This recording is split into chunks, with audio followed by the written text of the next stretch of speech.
آج بات کرنی ہے راکب دوش مصطفیٰ، امام عرش مقام، امام ہمام، امام تشنا کام، شہید کربلا سیدنا امام حسین رضی اللہ تعالی عنہ کے پڑپوتے حضرت سیدنا امام جعفر صادق رضی اللہ تعالی عنہ کی۔ جی ہاں، وہی امام جعفر صادق رضی اللہ تعالی عنہ کہ جن کی کنڈے کی نیاز ماہ رجب کے اندر منائی جاتی ہے۔ حضرت سیدنا امام جعفر صادق رضی اللہ تعالی عنہ کی مبارک پیدائش 17 ربیع الاول 80 یا 83 سن ہجری پیر شریف کے مبارک دن میں اور بہت ہی مبارک شہر مدینہ مبارک میں ہوتی ہے۔ آپ کی کنیت ابو عبداللہ اور ابو اسماعیل ہے۔ آپ کے القابات میں سے طاہر، فاضل اور صادق بھی ہے،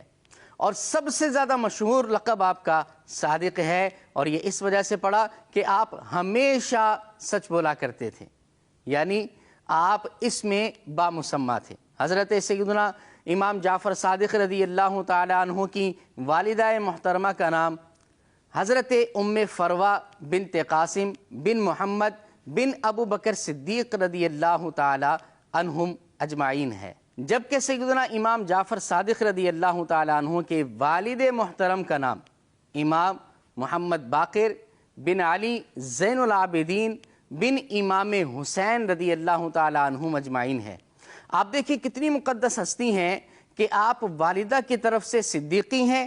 اور والد محترم کی طرف سے آپ حسینی ہیں۔ امام جعفر صادق رضی اللہ تعالیٰ عنہ بڑے تابعی بزرگ ہیں۔ آپ نے 2 مقدس صحابہ کی زیارت کی ہے، جن میں سے ایک حضرت سیدنا انس بن مالک رضی اللہ تعالیٰ عنہ ہیں اور دوسرے سیدنا سہل بن سعد رضی اللہ تعالیٰ عنہ ہیں۔ حضرت امام جعفر صادق رضی اللہ تعالیٰ عنہ سے آپ کے شہزادے سیدنا امام موسیٰ کاظم، حضرت امام ابو حنیفہ اور اسی طرح امام مالک اور اسی طرح حضرت سیدنا سفیان ثوری اور حضرت سیدنا سفیان بن عیینہ رضی اللہ تعالیٰ عنہم اجمعین نے فیض پایا ہے۔ حضرت سیدنا امام جعفر صادق رحمۃ اللہ تعالیٰ علیہ آپ کیسے مالک جنت تھے، آئیے اس کے بارے میں سنتے ہیں۔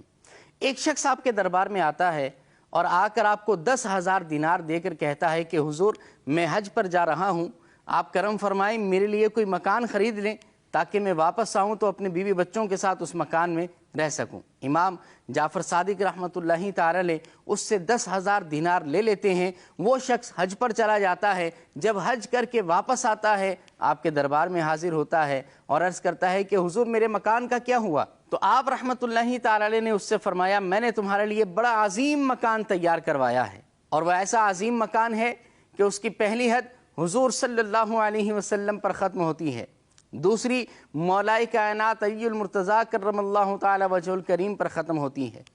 اور تیسری سیدنا امام حسن مجتبی رضی اللہ تعالی عنہ پر، اور چوتھی حد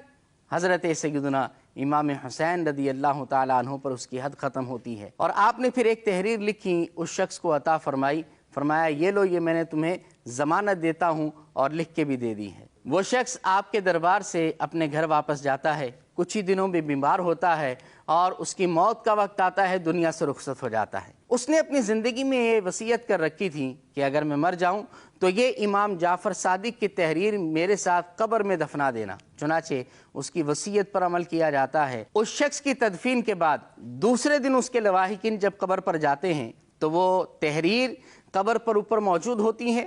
اور اس کی بیک سائڈ پر یہ لکھا ہوتا ہے کہ سیدنا امام جعفر صادق رحمۃ اللہ علیہ نے اس شخص سے جو وعدہ کیا تھا رب کریم نے اسے پورا فرما دیا ہے، یعنی جنت میں عظیم محل اور مکان عطا فرما دیا ہے۔ ایسے ہوتے ہیں اللہ والے، رب کریم ان کے صدقے میں ہمیں بھی جنت عطا فرمائے۔